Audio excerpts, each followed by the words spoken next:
வணக்கம். உயிர்மை செய்திகளுக்காக செய்தி வாசிப்பவர் வித்யா. கிருஷ்ணகிரி மாவட்டம் ஊத்தங்கரையில் வெள்ளம் பாதித்த மக்களுக்கு அதிமுக சார்பில் இலவச மருத்துவ முகாம் நடத்தப்பட்டு வருகிறது. முன்னாள் அமைச்சர் KP முனுசாமி மருத்துவ முகாமை துவங்கி வைத்தார். பெஞ்சல் புயல் காரணமாக கிருஷ்ணகிரி மாவட்டத்தில் ஊத்தங்கரை, போச்சம்பள்ளி பகுதிகளில் அதீத கனமழை கொட்டி தீர்த்தது. ஒரே நாளில் 51 சென்டிமீட்டர் மழை கொட்டியதால் ஊத்தங்கரையில் அண்ணா நகர், காமராஜர் நகர் உள்ளிட்ட பகுதிகளில் வெள்ளக்காடாக காட்சியளித்தது. நூற்றுக்கணக்கான குடியிருப்புகளில் வெள்ள நீர் புகுந்து பொதுமக்கள் மீட்பு முகாம்களில் தங்க வைக்கப்பட்டனர். இந்த நிலையில் வெள்ள நீர் வடிந்ததால் பொதுமக்கள் அனைவருக்கும் மீண்டும் வீடுகளில் குடியேறி வருகின்றனர். இயல்பு நிலை திரும்பினாலும் வெள்ள பாதிப்பு காரணமாக பொதுமக்களுக்கு நோய் தொற்று ஏற்பட வாய்ப்பு உள்ளதால் ஊத்தங்கரையில் அதிமுகவின் மருத்துவ அணி சார்பில் மருத்துவர் அணி மாவட்ட செயலாளர் டாக்டர் இளையராஜா ஏற்பாட்டில் இலவச மருத்துவ முகாம் நடத்தப்பட்டது.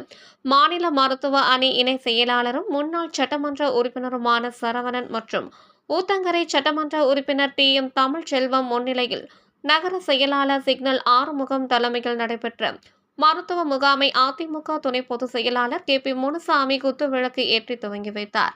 இந்த முகாமில் 10க்கும் மேற்பட்ட மருத்துவர்கள் கலந்து கொண்டு பொதுமக்களுக்கு மருத்துவ பரிசோதனை செய்தனர். மேலும் காய்ச்சல், இருமல், ஜலதோஷம் உள்ளிட்ட பிரச்சனை இருப்பவர்களுக்கு தேவையான சிகிச்சையும் அளித்தனர்.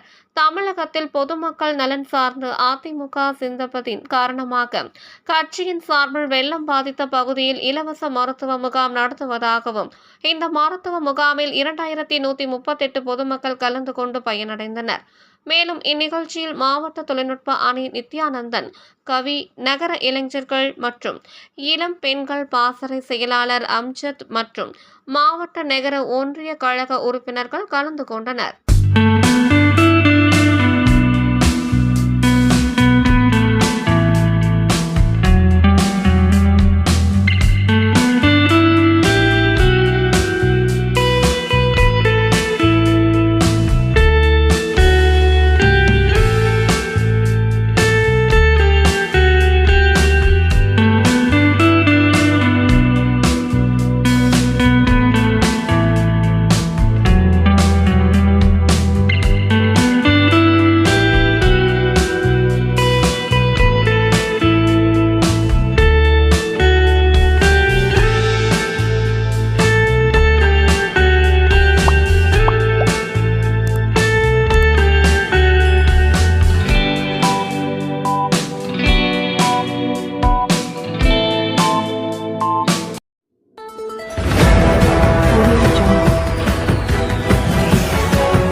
Audio